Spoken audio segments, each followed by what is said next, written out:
The same God who sent an angel to break chains, the same God who opened prison doors, the same God who rescued a man from execution, is the same God who later watched that same man die. According to church history, Peter the Apostle, the one delivered from prison, was eventually crucified upside down. Let that sink in. God delivered him once, but did not stop his death later. So the question becomes uncomfortable, but necessary. Is God only good when he rescues you? Or is he still good when he allows you to suffer? Because if your faith only survives miracles, it will collapse in mystery. And what God is saying through this tension is something deeper than comfort. I am worth living for, and I am also worth dying for. Welcome to Sit with the Word. This is not a place for surface-level Christianity.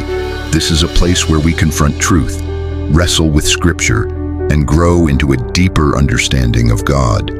Here, we don't just seek what God can give. We seek who God is. Because true faith is not built on outcomes.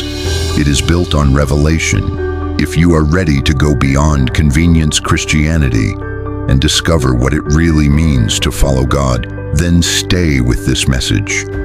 Now, let's get to it. There is a version of Christianity that has quietly taken root in many hearts. It is subtle but dangerous. It is the belief that God exists primarily to improve our lives, to make things easier, to open doors, to protect us from pain, to give us what we desire. But Scripture presents something far deeper.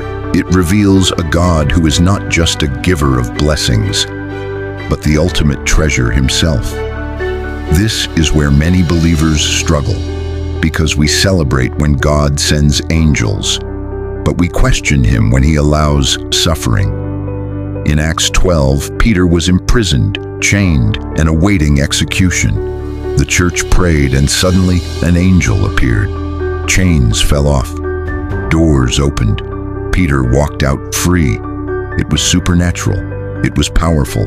It was undeniable. But history tells us that later, Peter would not be delivered. He would face death. And not just death, but crucifixion. And not just crucifixion, but upside-down crucifixion, because he did not consider himself worthy to die the same way as Christ. So what changed? Did God become less powerful? Did prayer stop working? No. What changed was not God's ability.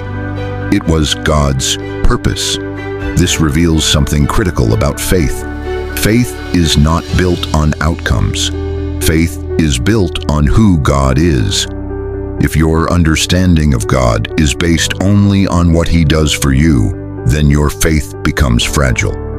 Because there will be moments when God does not do what you expect. There will be moments when heaven seems silent.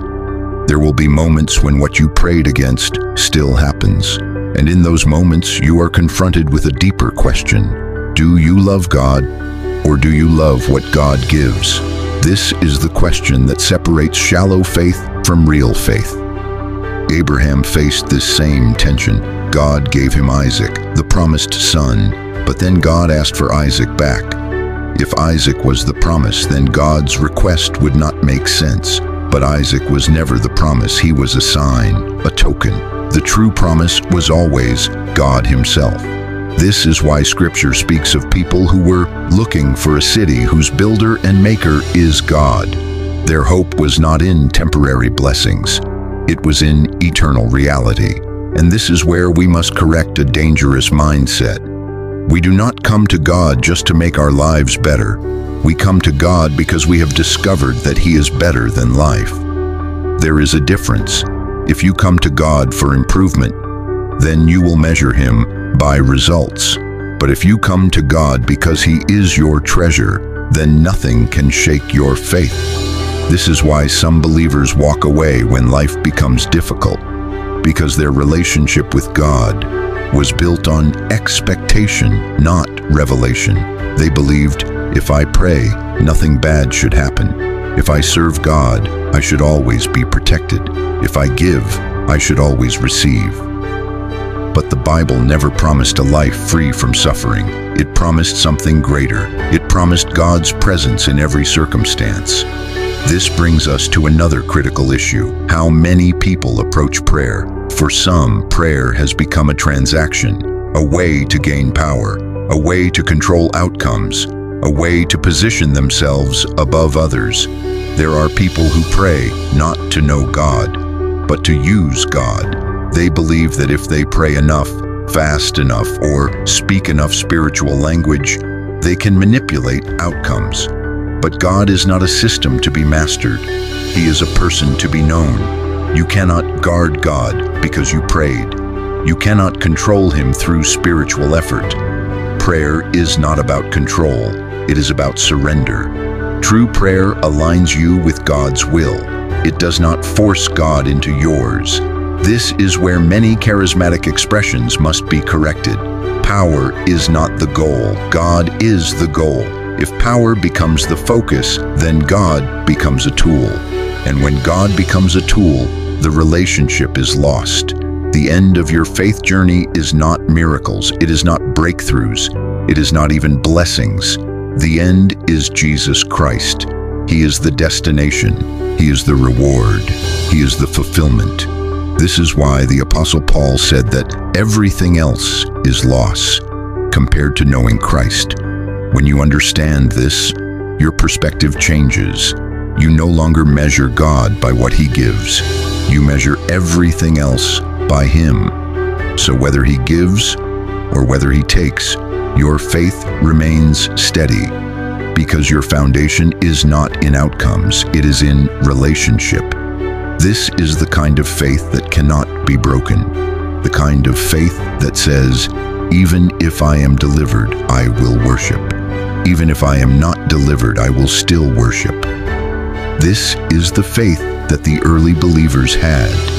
They did not follow Jesus because it was convenient. They followed Him because they had seen something greater than life itself. They had encountered truth. And once you encounter truth, you cannot go back. So the message is simple but deep. God is not just worth living for. He is worth everything, even your life. Because when you truly see Him, you realize that losing everything with Him is better than gaining everything without Him. If this message challenged your perspective and deepened your understanding of what it means to follow God, then take a moment to subscribe to Sit with the Word. This channel exists to help you move beyond surface-level faith and into a deeper relationship with God through His Word. Like this video, share it with someone who needs this truth, and leave a comment below. What does it mean to you that God is worth both living for and dying for? And remember, faith is not proven only in moments of victory. It is revealed in moments of surrender. So slow down, reflect deeply, and always take time to sit with the Word.